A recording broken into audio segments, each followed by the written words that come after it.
recording from here on. And without further ado, Paul, I will hand over to you so that you can give a brief intro and kick off with the presentation. Thank you. Thank you so much, Melanie. So welcome everybody to this workshop. Our intention is, of course, to make it as most interesting as possible, educational, and of course, any kind of questions that may pop up. Happy to address them during the presentation, or we can, of course, concentrate on ideally better towards the end of the presentations for the session that we'll have of questions and answers. So my name is Paul Saliba. I am the founder and CEO of Vopex. We are a market making trading firm which has been in the space providing liquidity at an institutional level since the very early days of crypto. So that takes us back to 2013. And ever since, we've been fine-tuning, adjusting our tech, our deck, being able to provide algorithmic trading solutions to hundreds of different projects, always in an ethical manner, which today more than any other day is very relevant, especially with the news that came out earlier today about some of the so-called competitors, which we don't class them as such, but definitely bad actors in our space who have actually had some legal encounters, but I won't want to bore you with that. Definitely an important day for us in the industry, motive for celebration for some of us. So the purpose of this workshop today is to dive into what it may look like when a project decides that it's the right time to go ahead and list in a centralized and or decentralized exchange. And since we have been doing this for such a long time, we are happy to present what our thoughts, ideas are, and of course some recommendations and definitely things to avoid when taking that decision or taking that step. So we have a brief presentation. We will go through the slides, as I said. If anybody would like to reach out, feel free to do so. On this slide, what we're looking at here is the introduction with the main points that we want to be covering. So, once let's say a project has decided that they want to issue a token, they have a purpose for that, and there's a real use case and a utility to launch. The next stages in that process are definitely to define a roadmap which may make sense, deciding the timeline in which they want to provide visibility to the token and to the protocol by actually tapping into a larger audience. So usually this will happen once the fundraising has been completed. We'll also understand that testing of the platform or the game, if it's a game, has been successful and maybe in beta mode. Ideally, you already have some users. This is usually that moment when we would normally consider that a go-to-market strategy should start to be defined. Now, then comes, of course, the typical dilemma as to which is best for my user base. Should I go to a centralized exchange? Should I go to the decentralized? What are the pros and cons? And the right answer is never obviously too obvious. In our understanding, through the projects who we've worked with in the past, those that have always had, let's say, the highest rate of success would generally be those which actually decided to go with both kind of exchanges, both centralized and decentralized, and we'll explain why in a minute. But that, of course, is one of the main decisions once you've defined that you want to go to market. And then, of course, it's not just that decision, but once the decision is made, there is, as it says in the slide, many moving parts which have to be defined and understood clearly before moving any further. Now, many of the oversights, I think, is something that should be spoken about in this workshop. Is that a listing process can be tedious. It can have lots of gun coming and going. It's a full negotiation process that has to open to of course be in a position of power negotiating with a listing manager from an exchange if you're going down the centralized route. And of course, once you list, why are you wanting to list? The idea of listing in an exchange is to open up to a wider audience, to provide more users with the awareness that the token is valid, that it has a use. And of course, for good or for bad, there's also a speculative part to launching a token in this industry. So some of the users or some of the people who would actually end up buying the token may have an interest specifically for perhaps a price appreciation, which ideally is not where you want to be positioning yourself, but for good or for bad, as I mentioned, that is part of what we're looking at in the cryptocurrency industry as it stands. Um, Finally, the goal is to enable liquid and efficient markets, to of course also grow your own treasury. After the fundraising, being able to have a liquid token will allow you to increase your treasury over time. And of course, it will drive towards sustainability and further adoption. This is how we're seeing what would be finally the goal, and it doesn't stop there. Of course, that's once you're listed, and then you will go you will start reaching new heights and exchanges and grow upon that. But of course, the first listing is critical, and it's very important to get it right from the beginning. Um, In this slide, we kind of focus specifically on centralized exchanges, and what we are looking at is mainly the benefits as we see them of going onto a centralized venue. We have some examples in the bottom, some logos which many people will surely identify from some of the exchanges, which could be considered tier ones and tier twos, and what that roadmap may look like. Because once you get listed or approved to be listed on one centralized venue, that's usually just the start of the journey. And once liquidity becomes organic, growth kicks in, then the ideal scenario is to start growing with the client base and then tapping into new exchanges and new venues to obviously find more users and keep growing in that way. So market validation is clearly one of the benefits, since the visibility provided by listing on a centralized exchange is going to provide a lot of market validation. Finding those new participants is key, needless to say.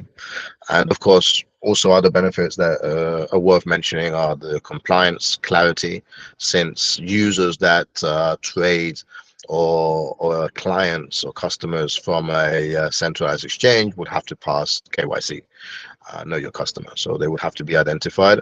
And this perhaps is one of the biggest differences between going to a centralized or a decentralized exchange. And then finally, of course, it is the road to go mainstream.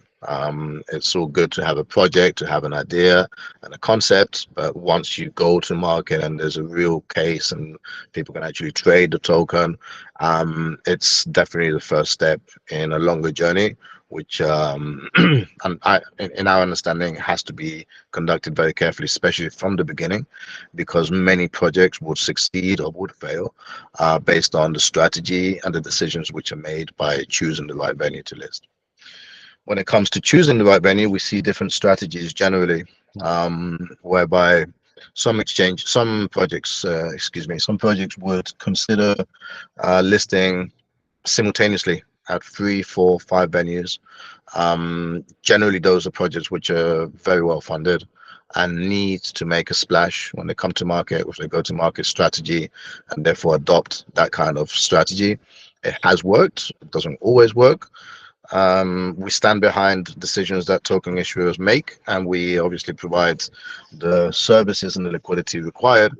But generally, I would say 90% of cases is whereby you would decide to go for a smaller venue, perhaps a tier two, build your liquidity, build the growth, make it organic, and once perhaps 4, 6, 8 weeks from listing at the first venue is a good time to consider perhaps considering a second venue, a second exchange, which may be tapping into a different geographical location to entice different kinds of users.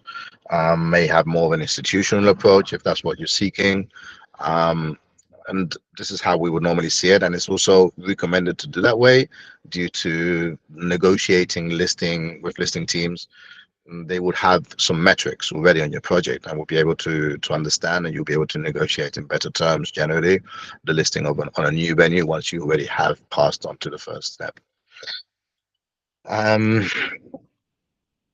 the exchanges that we have here, they've just been randomly selected. We don't vouch behind any of them, but it's a very general example as what may be considered a first stage.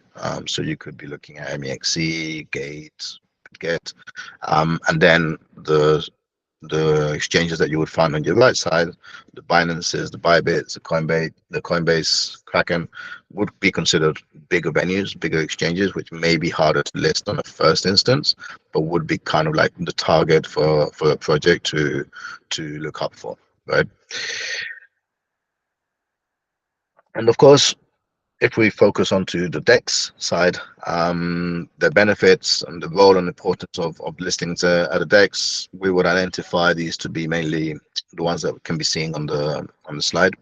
So listing on a DEX will clearly provide you with additional exposure. Um, let's say they're a newer instrument, so therefore the users that go onto DEXs may be considerably different in many ways to those users that would prefer to go on a centralized exchange, for instance. Of course, looking at KYC is not a requirement on any DEX, virtually any DEX. There are some now that are starting to enforce KYC, but generally that's not the case, and therefore those which prefer or understand better, or appreciate more their anonymity, would definitely be more inclined to trade or to interact with a project if they can do so through a DEX, which is why we support the idea of always combining, ideally, a listing on a SEX and a DEX, so that you're opening up to a wider audience. Other than the exposure, we would also have to talk about how it does work almost like an anchor. If we're comparing it to nautical terms, right? Having a liquidity pool with a certain depth will provide, in up to a certain extent, and in some ways, more of a price anchor, price stability, because it will be harder for the price to be moved with a smaller order if the centralized exchange, for instance, doesn't have a deep order book. This we see many times with non-liquid markets, whereby if there isn't a huge offer or demand, or the market maker, for instance, doesn't have algorithmic and fast replenishing orders on the books, then the price could shift in either direction. Whilst if you have a deep liquidity pool, then we would understand that it can act as an anchor for the liquidity of the token. And that's always beneficial. It provides a bit more stability, which is ideal, especially at launch. Then the market would see it with more confidence, because there is a huge and growing preference, the way we see it, towards decentralized exchanges in general. So confidence by market viewers is key, and that consideration can also come in hand with even locking up the liquidity. Many users see that as a statement, very clear, bold statement from the issuer, whereby if the liquidity is locked in a pool, they know that they're here and they're serious, and it's not just a short-term project. So that's something that we would always recommend as well, as it's within reason.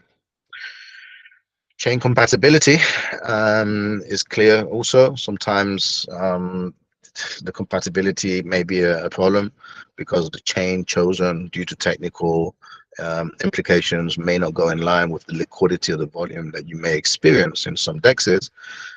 So having cross-chain compatibility, that would be most ideal, but not always possible, but it's something to consider, of course. And of course, there's no benefit without a risk, and therefore you do have to be mindful when listing on an exchange which is decentralized in its nature, about potential exploitation such as arbitrage, sniping, and other threats that could let's say, not affect the project in a positive way.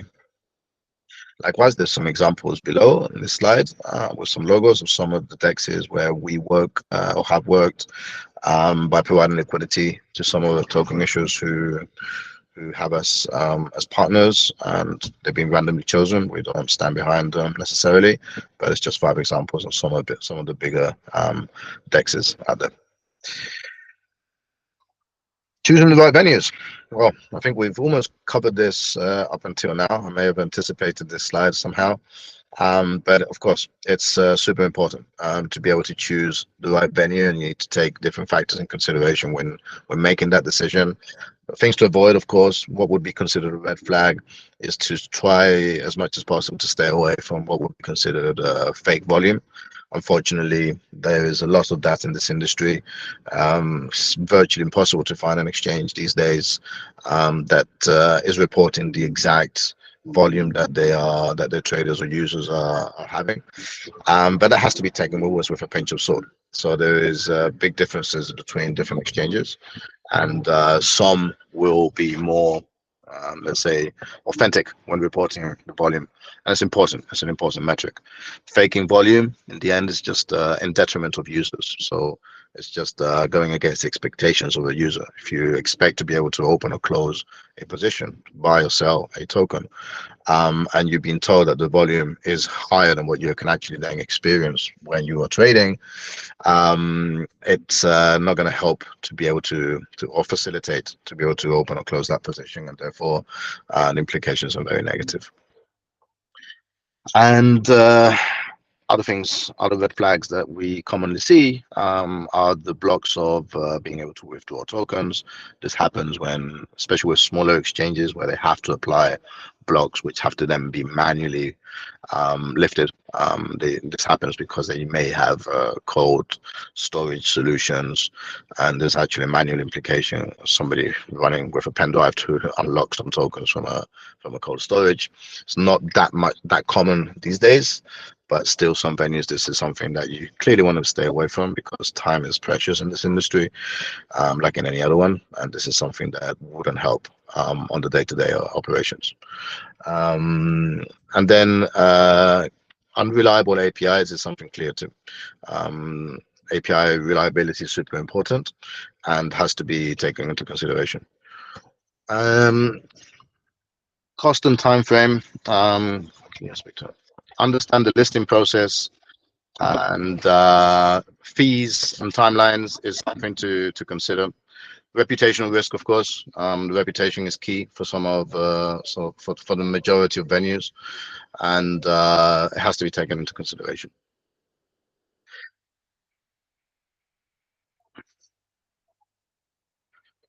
Requirements for centralized listings, of course, is to let's say what an exchange is going to consider. They're going to want to understand what the project is about. Is it innovative? What's the narrative? They would like to also understand what team is behind, what experience they may have. Of course, conduct due diligence. Understanding their tokenomics is key. And the unlock schedules, the use of proceeds, community engagement, the market interest that they may have, what partnerships do they have in place, of course, who is their market maker, are they reputable, who has invested also is key many times. And of course, that's very generic. Some exchanges would not really care that much about some of these points. They're just looking at a listing fee. But if they do tap into these questions, it's usually considered positive, because they're more interested in understanding that what's going to be listed is going to be hopefully a partnership and a long-standing token for the future. And things to consider, of course, when the negotiation starts, and that process will be, of course, money is critical. How much are they looking to charge? What payment methods are you going to use to be able to cover? Are they going to be happy just with stable coins? Are they going to ask you for part of your tokens to pay? There's pros and cons of this that can be discussed in more depth.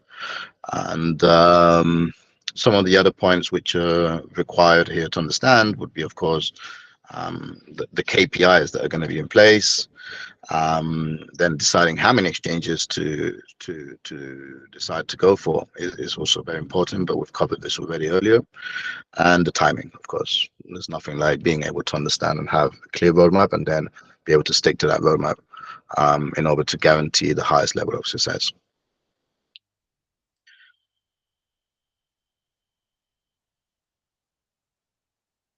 When it comes to market making, which I think is also key, is to understand the importance of deciding to go for a reputable market maker. And that can be quickly identified if they are doing it algorithmically, if they're using a third-party provider, if they're doing it with their in-house technology. Do they have a code of conduct? Do they adhere to that code of conduct? Is it ethical in general? What are those essentials? And what kind of track record they may have for avoiding delisting of projects in the past, which exchange may be more prone to do so. These are things that has to be taken into consideration when picking and deciding to go for a specific market maker, which again can be crucial for the success or the failure of a token. And finishing off, as final notes, we see that it's of course important to go to bigger and better venues as the project grows and scales. To stay, of course, vigilant at all times, to be completely aware of scams, impersonators. There's lots of groups who would say that they're working for a given exchange, but actually that may not be the case. So having good connections, direct introductions from trusted people, meaning that you're speaking to the right person, is very important. And if you like more information, I think we'll be able to share this presentation with whoever shows an interest. And also there is more information on the actual BGA magazine itself. There's a link on the presentation. Otherwise, we're happy to send it, and we can upload it also on the Telegram chat that we have for BGA members. And I would like to thank you all for your attention. This is the end of our presentation, and I hope it wasn't too long. Happy to now address any questions that you may have. That's great. Thanks a lot, Paul. And that was really insightful for you. You condensed a lot of information there. And as mentioned earlier, this has been recorded and will be available on our YouTube channel thereafter. But yeah, just like to open up the floor to any questions. Yes, there will be the PowerPoint presentation. Yeah, maybe that's something that you can share as well. If you'd like to upload it, we can share that with the YouTube link also. Sure. I think just have a look at the chat and see if there's any questions here. Flav, I can see some questions from you. You can jump on camera if you like, or I can ask them here. Up to you. Okay, I'll go for it. Yes, please go for it. Yeah, thank you. I appreciate your time and presentation. I have a question regarding your experience with the taxes, and especially when tax want to list some token for free. Do you know any factors, any influence factor which probably exchange will investigate and choose the right product to list for free? Yes, I mean, not every exchange is going to charge. In our way, in understanding business, we would expect them not to charge at all, because it should actually drive more users to the exchange. But that's in an ideal world, and unfortunately, that's not always the case. But a successful project, which may actually pay for an initial listing or do things right and accordingly in a good time, with an adequate timeline and strategically, will be approached by usually smaller exchanges, but sometimes also tier ones included, which would offer to list for free. But normally they would have already conducted a due diligence, unless it's a very small exchange, whereby their strategy is to add new tokens to be able to attract new users. So it depends which case. So there may be smaller or bigger exchanges that could go under the strategy of listing for free. This is something that we see sometimes. And the second one, thank you. How important is to go to DEX and SEX in one time? We consider it quite relevant because, as I mentioned during the presentation, it does open up two kinds of profiles of users. And just going to one or the other, you are leaving potentially some users out of being involved with your project. So ideally, if possible, we would understand that going to both on an initial listing is probably the best decision. Okay, thank you.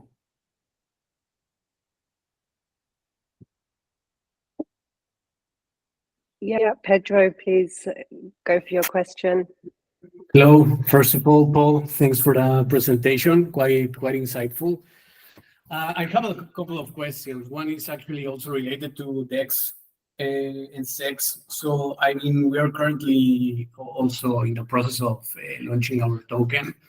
And yeah, we're talking with some of the tier 1 and tier 2 exchanges, and the fees, I mean, are off the roof crazy. I mean, we're talking about 800,000 or 500,000 in the best case scenarios. My first question is, what are the cons? Because you talked about the pros of launching on a DEX, but what are the cons of launching on a DEX first, complementing with a tier 2 or tier 3 centralized exchange? That would be the first question. And then the second question is also on my side. It looks like we're playing chicken and the egg. What comes first? Because I saw that you passed quite fast a slide about launchpads.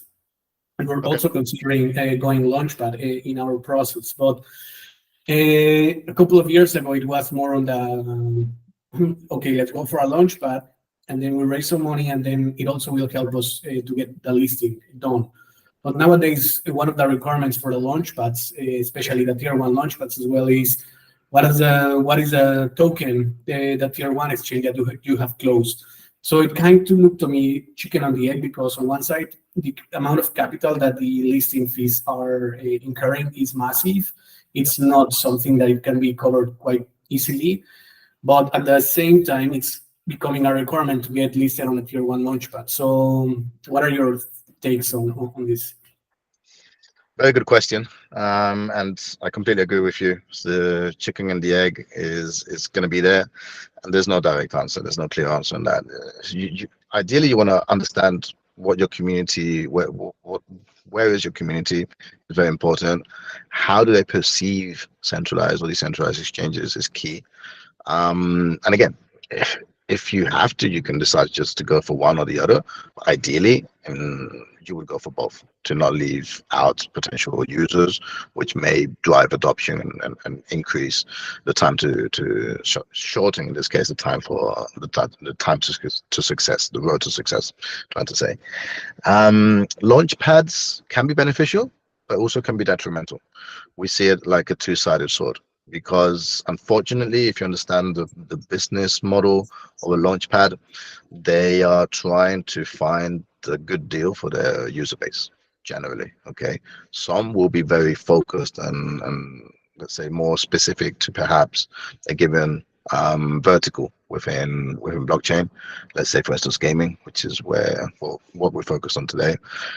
If they have a good user base, they're strong in marketing, it can give you more exposure, it can make the word spread within their users, but generally they're going to be asking you for some conditions which may hurt, especially at a launch.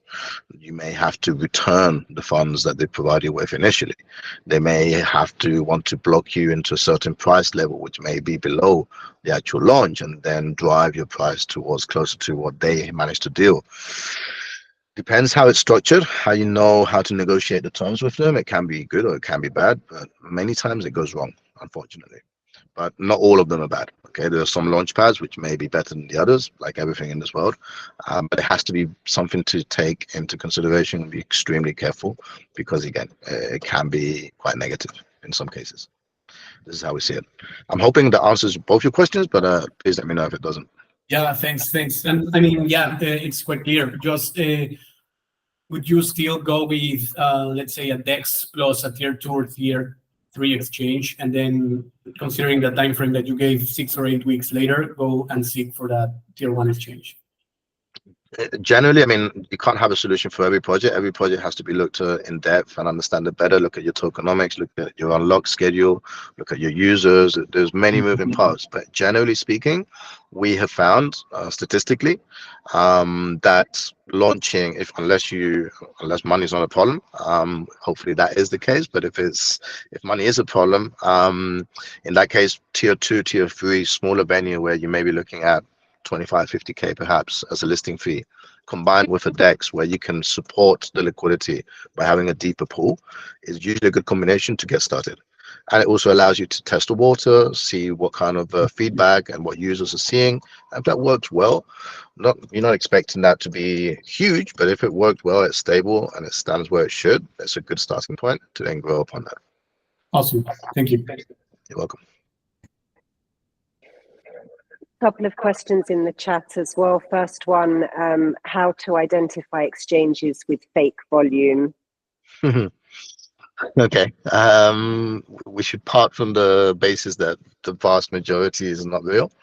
But then, of course, you have things which are completely unreasonable. We look at many metrics. We have a team of analysts who constantly are navigating and understanding what reported volume should be, what they're saying it is, and there's always a discrepancy. So I'm sorry to say that, but it's the truth. Now, by analyzing the trade activity in depth, you start to realize what actually may match and may not.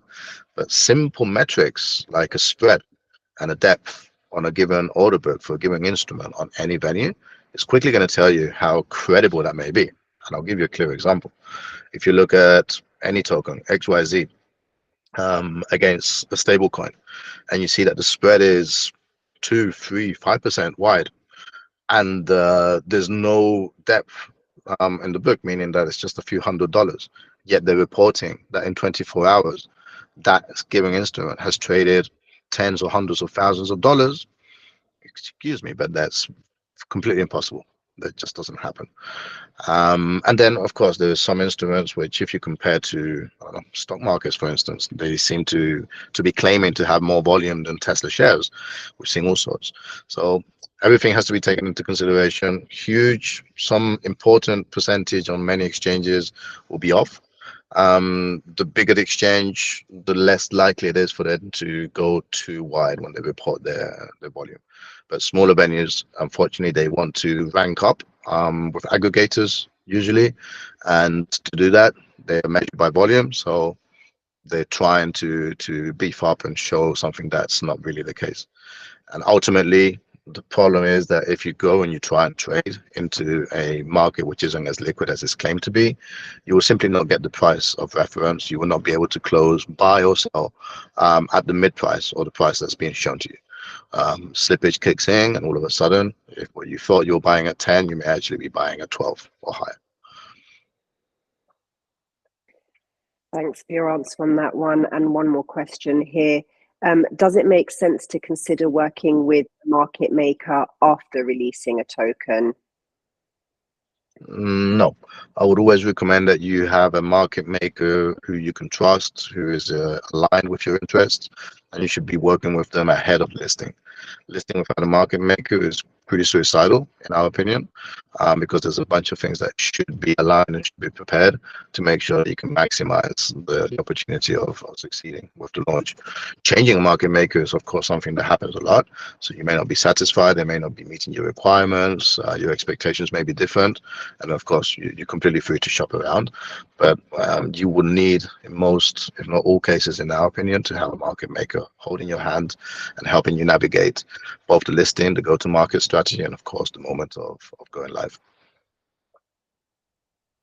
Great, thanks for that too. And I see we've got a question from Claudio. Claudio, please feel free. Yes, hello. Thank you, Paul, for the presentation. I have a question because you're saying that what is the most efficient is a dual listing between with a smaller DEX and a smaller SEC, sorry, and a DEX. My question is, what is the benefit of having a smaller SEC, like a tier 2 or tier 3? Because what I've been advised is either you have a tier 1 or a top tier 2, because all the rest are way too small or have a fake volume. So what is the benefit of having tier 3 SEX? And on the other side, what is the risk if you just go with a DEX? Because you talked about arbitrage, sniping. I would like to go a bit deeper in, what are the risks if you just go with a DEX as a starting point and without a SEX? Okay, so of course, if, as I mentioned, if you can afford to pay perhaps usually 6 digits to go onto a centralized tier 1 exchange, that should be better for you. But currently or usually that may not be something that every project can afford. And therefore, this is the reason why you would have smaller exchanges. And not all of them necessarily are negative. This doesn't have to be bad. Of course, fake volume, unfortunately, all of them are doing it bigger and smaller. But that shouldn't be ultimately the decision that drives you to go just for tier 1 because tier 2s are too fake. That's not normally how we would understand this. And it does come down to fees, of course. So, if you can get listed off the ground, trading and attracting users in a smaller centralized exchange to start with, nothing stops you then from growing into bigger exchanges. And it will also normally allow you to negotiate down a listing price with a bigger exchange once they have some metrics, once they can see who's really interested in your project. So I would say those are the benefits. Now, of course, there is starting to build that track record has to come from somewhere.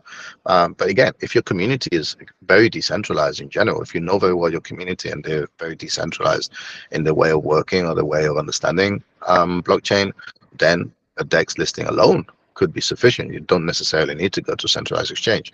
But do consider that users who trade on DEXs may not always coincide with people who go on centralized exchanges. Usually you will find there's 2 kinds of profiles, which don't necessarily, some will go on both, but normally the user from a centralized exchange may be more, let's say, if you allow me, more of a traditional kind of profile, maybe slightly different age group too. So those are things to consider. Okay, understand. But are there any specific risks if you're just on a DEX? Meaning, my question is, with a DEX, can you mitigate some of the risk if you would go only on a DEX? If you have on the side a SEX, meaning that with the SEX you can also do the market making, so you have a bit better hand on, I'm not saying price manipulation, but since you're working with a market maker, you can fill up the order book, so you can counter any negative downward spiral that could happen on a DEX because of what you were calling like sniping from bots, for instance. So, I mean, from an algorithmic point of view, as a market maker, clearly we can do more. We have more tools and more resources to deploy on a centralized exchange because of the nature of an order book. Whilst on a DEX, generally is you're going to be running an AMM, an automated market maker, where the capabilities are more limited.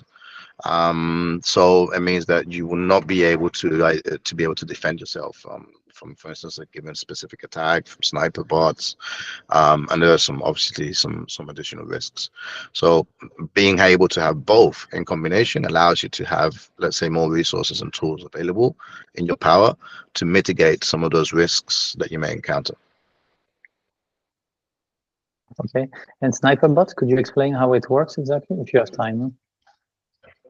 Sniper bots, bots that will keep constantly, they're going to be looking to take liquidity from your book, and they're going to try and arbitrage between different markets, and they usually work against you. So the ultimate target is to gain profits by the liquidity that you've deployed. So normally you will see that they will be attacking and lifting orders. Usually they can buy and they can sell, but it can also work negatively and have a bad impact, and it can also be a deterrent for other users. So if I'm placing an order and it gets lifted by a bot constantly and it's moving the price against me, I'm not going to be happy, and I may actually decide to go elsewhere. Okay, understand. Thank you for your answer. You're most welcome. Great, thank you. Are there any other questions? Does anyone else have any final questions for Paul? Paul, thanks for your complete answers. Really great. Okay, so I think that wraps up this session. So as mentioned, we will share the presentation, the PowerPoint, and this recording. They'll be available soon on YouTube. Thanks everybody for joining. Paul, thank you so much for sharing your insights and experience today. This was a great workshop.